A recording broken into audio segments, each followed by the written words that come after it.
She is very accustomed to being around the globe. And here she is. You've been around the globe 60 plus times. I was blown away when I read that. And the worst part was I actually calculated, figuring 500 miles is roughly about an hour in the plane.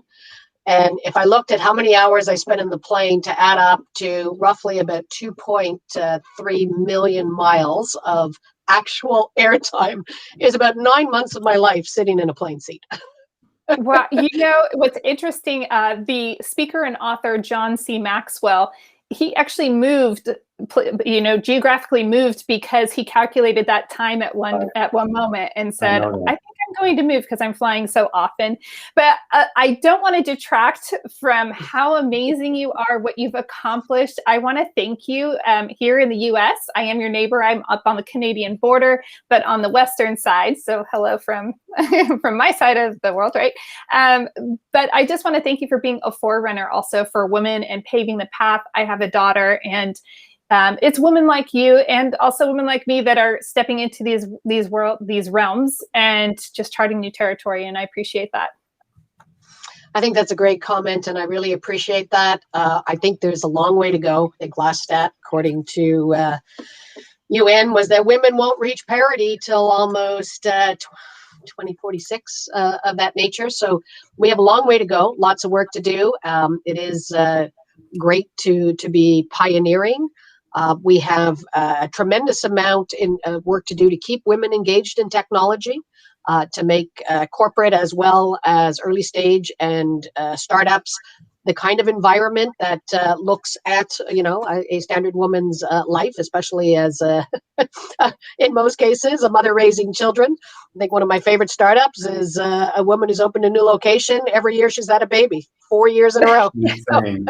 I'd like to celebrate both together.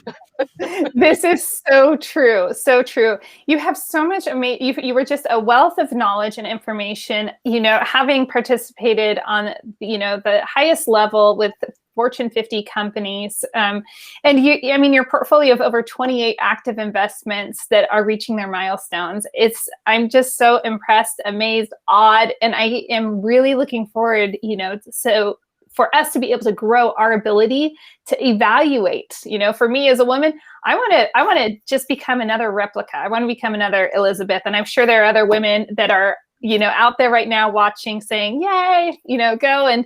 And so without further ado, I'd love to invite you to share what you have. Absolutely. Thank you. I really appreciate that. Igor, thank you for the original invitation. It's a pleasure to be here. I've had the opportunity to watch the previous speakers, including Mauro, so hard act to follow. I'll give it my best shot. The only thing I can say is I'm originally from Switzerland, so I hopefully will bring at least on par level of excellence as Mauro has just put together. So I appreciate that. I'm going to make an attempt to share my screen here. I apologize. Okay, there it is. Now it's letting me do it. Give me 1 second. I love it. We already have people excited to see you, excited about what you're ready to present. Yes. So yeah, just bear with me here because I got Teams down pack, I got Zoom down pack, I got like 15 others. This is just a new format for me. So do I go in presentation mode? Does that work? Yes, that works. Yes, perfect. Okay, beautiful. So, I always like to kick off a presentation, especially at the end of a very long day, with a little bit of humor. I think the most important point, and it was mentioned in 2 or 3 of the presentations regarding how you select the companies that you invest in. I can tell you the very first thing is we invest in people. And, that got a little bit more challenged, certainly over the COVID element on how you get to know someone. Whoops. Well, one of the most important things is I like people who take the opportunity to help me understand them. And so, a little bit of, I got into my career and we talked about, I had such a phenomenal advantage to learn so much while traveling. Anyone, as the pandemic kind of comes down and travel opens up, it is just another master's degree in order to be able to get perspective. But, one of my goals was, hey, I'm going to use my career. I'm a big time skier. checkbox. I'm going to all the great places in the world where I can ski. So the ability to do business in ski. I'm a big sailor, so that was another one. The ability to sail all the great places in the world. Auckland, Australia, the Pacific, Atlantic. I like adventure, and I think you can't be in venture capital without being adventure. So I do a lot of extreme races, lots of stitches, lots of broken bones. I ride motorcycles, not for fun. My favorite thing is actually to get out on a track. My favorite place to spend is walking dogs early in the morning, happy faces. I have golden retrievers, and that is just watching the sunrise and watching everybody romp and play. I technically cover 3 citizens between Swiss, Canada, and married the man of my dreams, an American. So my life is quite full, and I think in order to be able to, my favorite quote, certainly Harry Ford, you can't make the sale unless you transfer the enthusiasm. I think one of the most important elements of venture capital is we are competing for the top companies. And in competing, that is that ability to make that connection, make that link, and to share your enthusiasm about how you want to move things forward. Want to take just the next while to talk a little bit about what it is that we're doing at Holt. I think to give a little bit of context around Canada, Sir Herbert Holt, very, very prominent Canadian, actually, kind of the Rockefeller level. So the very first thing was, he had founded Montreal Gas and Royal Electric, which eventually became Montreal Light, Heat, and Power. 2 very interesting things about that. I mean, he reduced the price of electricity by a factor of 10. The company was eventually nationalized, and actually today adds roughly about $2 billion in revenue to the Quebec government from a business sense, and is really one of the 4 top utility companies in the world. I think the second component was he really worked to amalgamate a lot of the assets under the Royal Bank of Canada, and during his tenure, he grew the bank almost by 15x. So 2 really remarkable things coming out of certainly Quebec as well as in Canada. The Holt family office, which is a combination of the Holt and Dunn family, is funds, certainly where we are today. Let's just see if we can get into there. So they have been our anchor investor, and certainly preserving wealth through the last 5 generations. Brendan Holt Dunn, the great-grandson of Sir Herbert Holt, is the CEO of the Holt family office, and as a family office have been a tremendous supporter on what it is that we are doing in fintech. And I say we are a global fintech company because we are looking at companies on a worldwide basis, and selecting the top percentage. So the ability in terms of as a family and the experience that they bring around the table to us, as well as part of the other 10 funds that they are running. So 30 years of experience covering all 4 countries.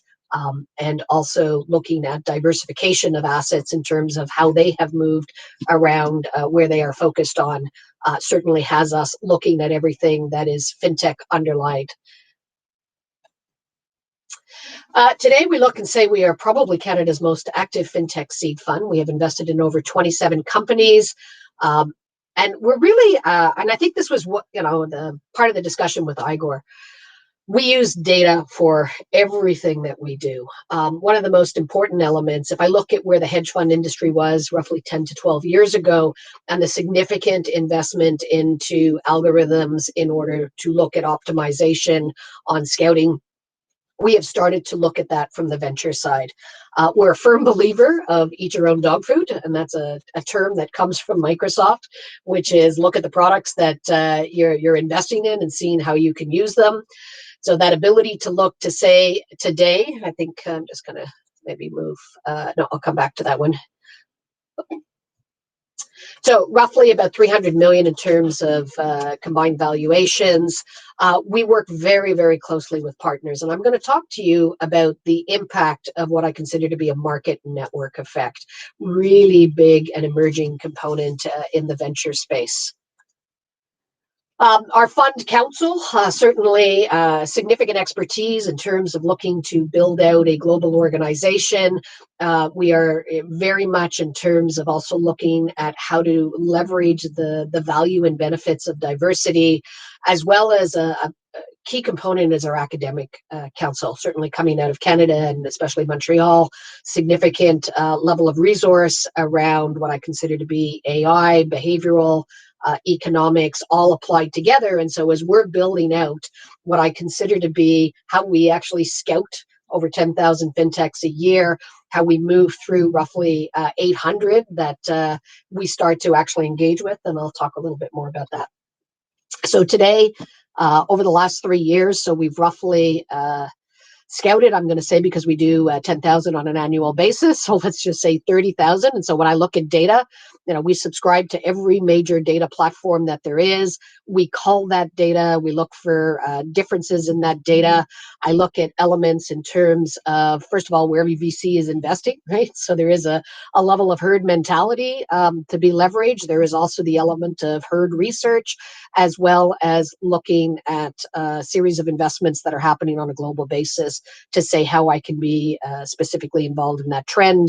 The other element is how do we cycle through that many fintechs, and part of it is working with our advisory network. And so our advisory network lends a significant amount of expertise and global expertise and perspective on how we actually select out the fintechs that we invest in. Different from other venture funds, we actually go through a phase where I call Accelerate, and I think that's the difference between engaged. So there's dating, there's engaged, and then there's married. So I would look at the engagement component as really our Accelerate program. We're doing advanced due diligence during that time. And where this allows us is to take a little bit more risk in the investments that we're making in our portfolio because we're getting in early. And by coming in early and saying, you know what, I'm not going to track you for the next year. I'm actually going to get involved. We're going to build out that diligence together to the next level where I'm going to get you ready for what I consider to be seed and Series A. And that has been really a key differentiator for us on understanding how we can scale these companies to the next level. So we talk about this 12-week program as we engage with roughly 300 plus advisors in order to look at what the dynamic is on how to move this company to the next level. But really that 12 weeks is, goes on an annual basis in terms of as you move into our portfolio. So we have different series level of funding. So we have basically in partnership with other LPs in terms of an Accelerate fund, as well as heading on to an additional fund looking at where I consider to be late seed and Series A. I think the important thing is, if I look today across countries, so countries that we're talking to and get involved with, last year we had over 720 companies look and engage with us on looking for funding across 87 countries. We get to see a lot of, where I consider to be the trends that are happening, the deep level conversations. And I think that also comes from one of the things that I mentioned in the beginning, the ability to what I consider to be, walk in someone's footsteps, understand their country, understand their culture, the ability to break bread with them. That has certainly been my benefit of the 2.1 million actual travel miles. Looking at, at the end of the day, where I figure if I look at COVID worldwide and the element of the opportunity for fintech, it really has what I call, a fat rat through a very skinny snake. On all of the stimulus money coming out, there has been a lot of very hard edges that have been exposed in our financial processes. The payment rails, the accessibility of finance, and understanding how that is growing on a global basis has been significant for us, and looking at the different stages of technologies across the world. Our main aim is certainly to look to say how, from a Canadian and North American perspective, we can leverage many of these great technologies across the world. There's no doubt that Montreal has been a conduit between Europe, Asia, and into Canada and into the North American market, as well as South America. We consider ourselves to really be a true matchmaker, and that comes as how we select out our fintechs through our partners who are involved very early as part of our thesis development, as part of our selection process. when I talk about data, even as we start getting into looking at the actual 800 applicants that are coming in for funding, where we have, building out really what I consider to be an engine in order to be able to do that all systematically without actually a human being involved.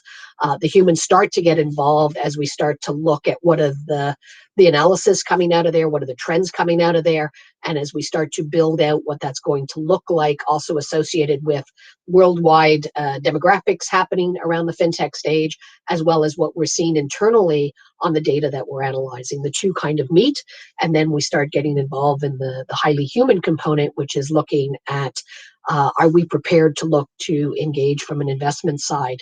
So we actually start roughly engaging with about 250. We do everything digitally. I think Zoom, not Zoom, sorry, but from COVID advanced our business significantly because people used to fly in from different parts of the world for this. I think the ability of COVID and certainly digital video has democratized venture capital.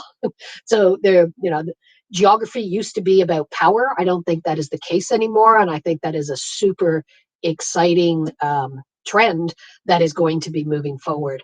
Out of our 27 companies in our portfolio, we cover every single time zone. We feel as close to them as if they're in our backyard. And I think that, whether it's a company from New Zealand, from Australia, from Israel, I also think on a worldwide basis where geography might have been an impediment before from looking at areas of service and support, that is completely gone today. And that is definitely going to change the landscape moving forward. And so as the humans start to get involved, and part of it, there's a very human element of accountability and engagement. So, many of our advisors, I think a core portion of them are really leaders within their organization. And to do transformation from a innovation and technology side requires kind of, raising your head a little bit higher, taking bigger risks.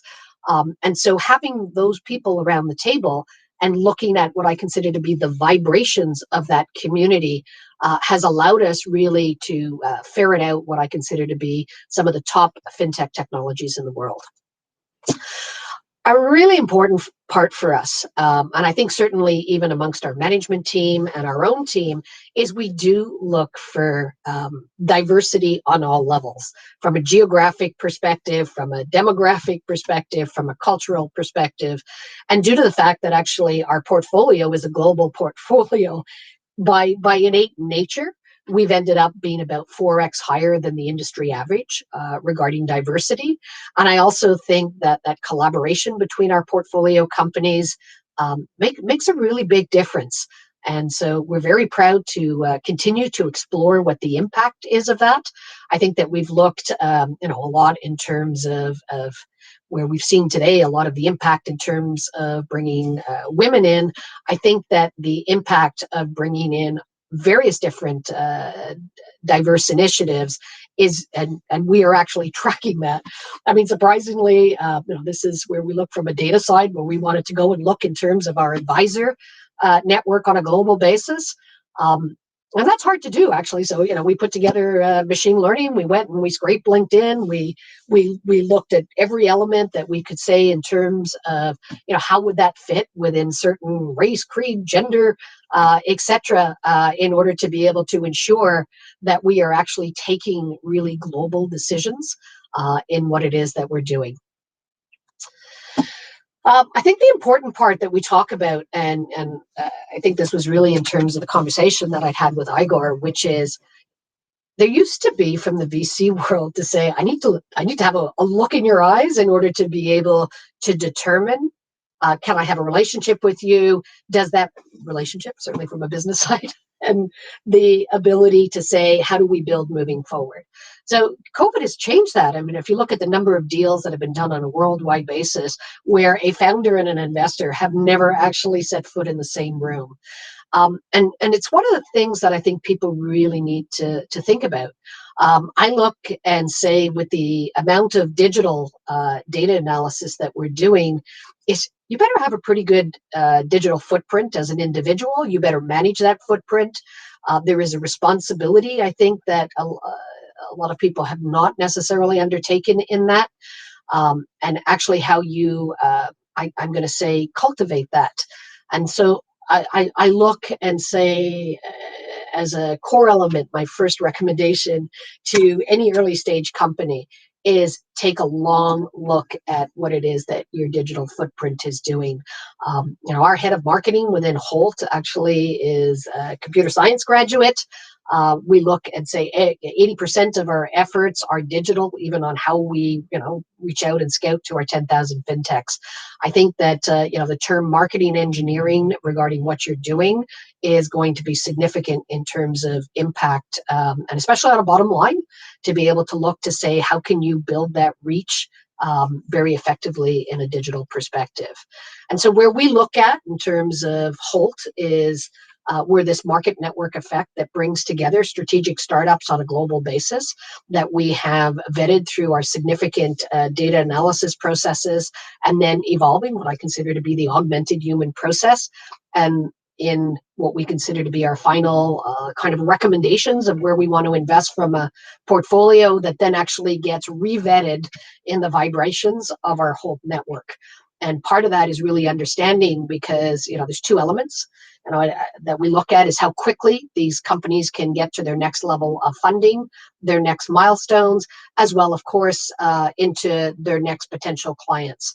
And so those three components, being involved in terms of looking and helping us vet, make that significant difference. That a dollar invested today from us actually generates almost $10 of additional investment time, where investment dollars in terms of completing out their seed to Series A raise.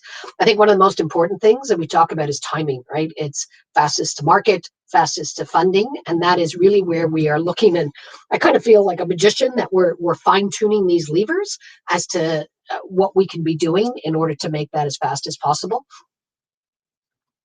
Just trying to take a peek for time. I think just to summarize, we actually, our due diligence and negotiation, everything associated, is roughly about 1 million data points that we're crunching through at this point. Where our advisory network, that we certainly look to say how we engage in thought leadership. We use our advisory network on both ways, collaborating and providing them visibility in terms of a platform for thought leadership. Today, in terms of across 50 different deals, have raised and closed 30 million additional funding into our portfolio, as well as another 20 million that is currently in open round. One of the important things that certainly, if you're in the venture capital space, is fundraising.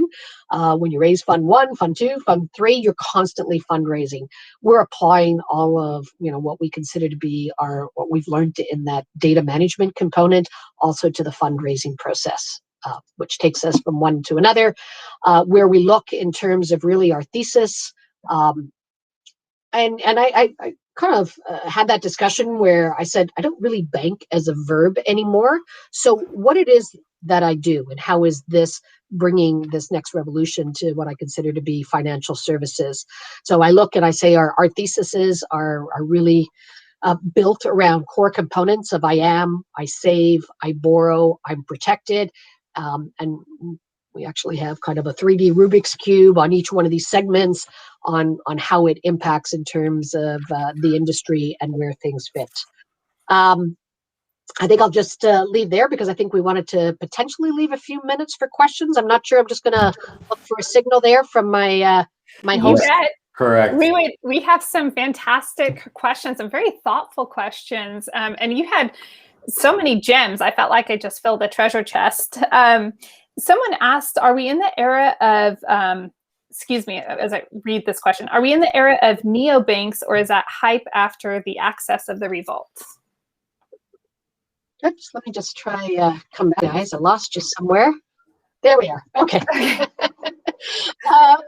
Apologize. One more time on that question? Sure, no problem. The question was, are we in the era of neobanks, or is that hype after the access of the revolt? I think we're in the democratization of our financial lives, whether I'm an individual or whether I'm a business.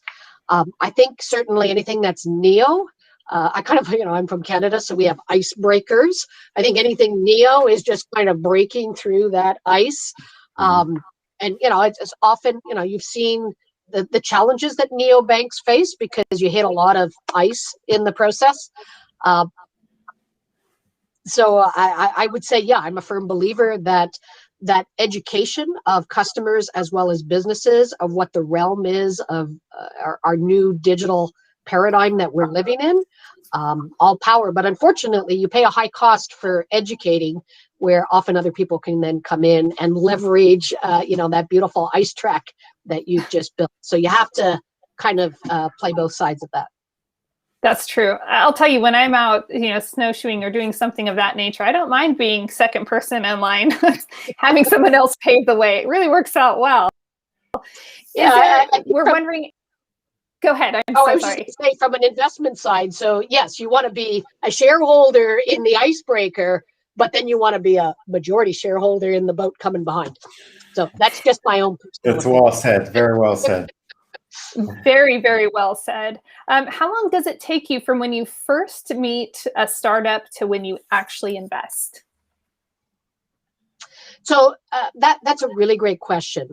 We currently focused our thematic around an annual basis. I think because a lot of that was the ability to bring the teams in to make final decisions. I think that's going away, right? And so it's kind of the question, how long does it take you to fall in love, right? Like it can be 3 months to 6 months. Our due diligence, because there's so much automation involved in it, that's not necessarily the hurdle. For us, it's really about looking at market timing. When is the right time to get into that ship? Very good. I really appreciated how you're talking about geography used to be about power, how that's just kind of crumbling away, and I feel like that's just eroding a lot of these different elements, being beneficial for other investors. Is there a minimum investment for the accelerator? And I think that's a final question we can ask at this time. Okay. I think minimum investment is, everything is unique. I think that ability to look to, certainly coming from a North American side, there's a lot of great value on the table in the rest of the world for a similar level of talent, technology, and vision. So each of those discussions are unique and based on what we view as return on investment and access to additional capital and timing for them to get to next level revenue. That is wonderful. Elisabeth, I'll say minimum investment is 50,000 as rolling table stakes, right? To put your cards on the table, that's the starting point. Yep. Well, thank you so much for your time. I hope that you've caught in the chat box how many people are excited about what you've shared with us, and just excited about you being a woman out here doing this. And I do see that there are other comments in the chat box. So please remember, we will be covering a lot of these questions during the panel discussion. So thank you for your patience.